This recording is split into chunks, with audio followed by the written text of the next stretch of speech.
Boycott Heineken.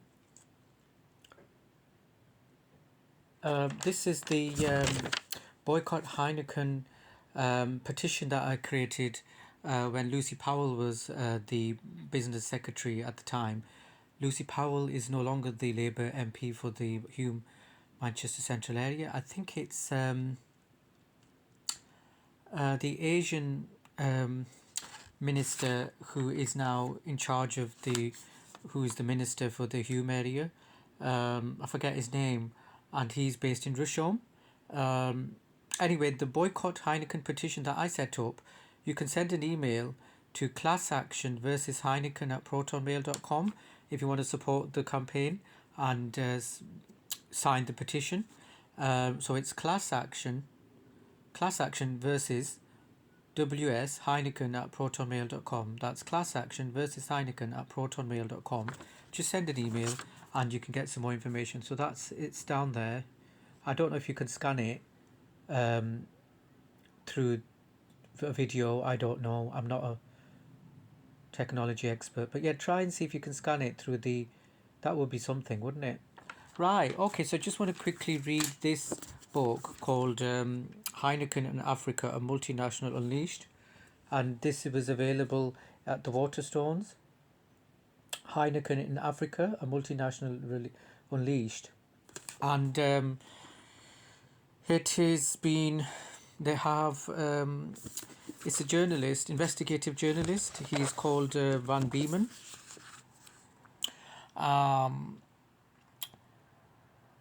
Oh, yeah, Oliver Van Beeman is the book he's written. He's done a lot of research. Basically, I'll just read to you the beginning of this book.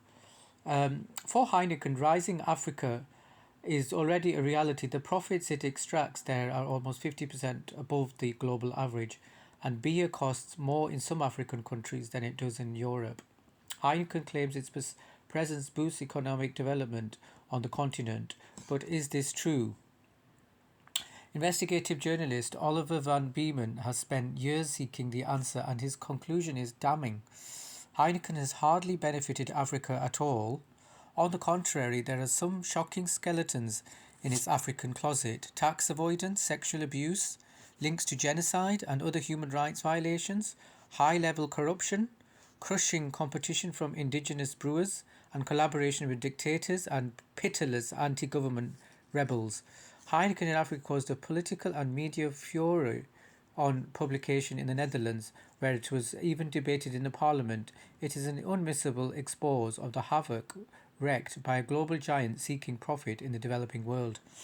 So that's that, and like I said, it's quite a shocking read, and obviously I am personally invested in this because I've been personally been affected by this factory and continue to do so, and for an entirely slightly different reason, and that is because of the noise pollution and air pollution. So I'm just going to read the contents of the book as well. Forward, it will happen here. Here we go. Ethiopia, turbulent beer paradise. History, the conquest of Africa. Nigeria, integration in every possible way.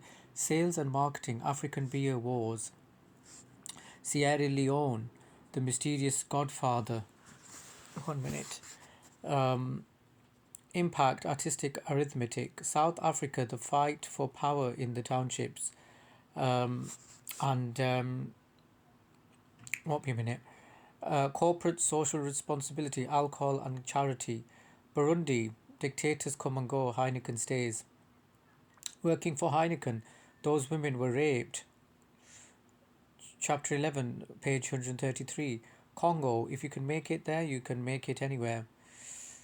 Chapter 12, conflict zones, war, tyranny and business ethics, page 177. Rwanda, brewing beer for mass killers. Chapter 14, what about Heineken, responses and strategy. 15, Mozambique, tax breaks for propaganda. Postscript, an island of perfection in a sea of misery. Epilogue, the boss and the promotion girl. So yeah, that's just a bit of a taste for what all the disgusting things that Heineken has been up to, and I'm very much interested in what happened at the Netherlands Parliament and what decisions were made, what action the people are taking, and it would be good to actually reach out to those groups as well. So yeah, that's the Heineken in Africa, a multinational unleashed, and it's by Oliver van Beeman. Heineken in Africa, Oliver van Beeman.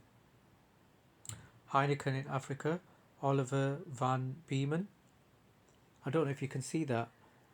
That's it. Yeah, Heineken in Africa, Oliver by Oliver van Beeman.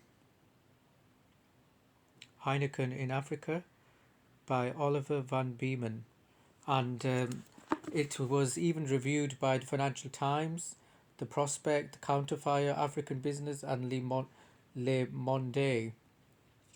This critical account of the brewer goes to the heart of doing business in challenging markets. Provocative book, an almost perfect case study of what can go wrong when globalization is unleashed in markets without the regulatory frameworks present in more stable parts of the world. Brilliant and exhaustive investigation into a corporate giant's claims of its positive actions on that continent. This book is an important window into how careless corporate behavior can impede Africa's development. Precisely and rigorously ticks off Heineken's excesses and tribulations in Africa. That's Le Monde.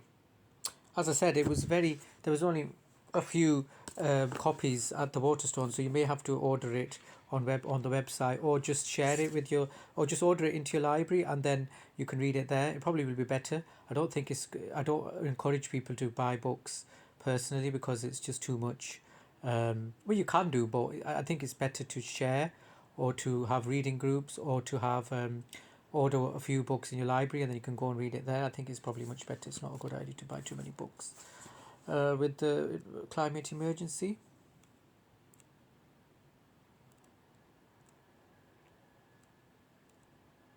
So yeah, that's the book and that's the campaign as well. Like I said, I'm quite disappointed in the local white community, but I haven't given up. I'm going to keep on pressuring them. Specifically, there's a community that are site of off grid and quite privileged nearby in the Hume area, and I'm quite shocked with their behaviour. But like I said, I haven't given up. Um, I'm still offering the olive branch, so to speak, um, and they can correct their disgusting behaviour. They're basically the red bricks and the yellow bricks in Hume. Like I said, they're a privileged white community that claim to be against. They had big signs saying Black Lives Matter, but they were leafleted quite vigorously during the elections, and they didn't get back to me, and they haven't got back to me at all.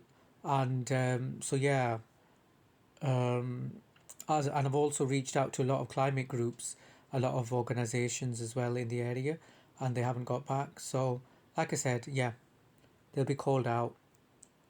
Okay, thank you guys.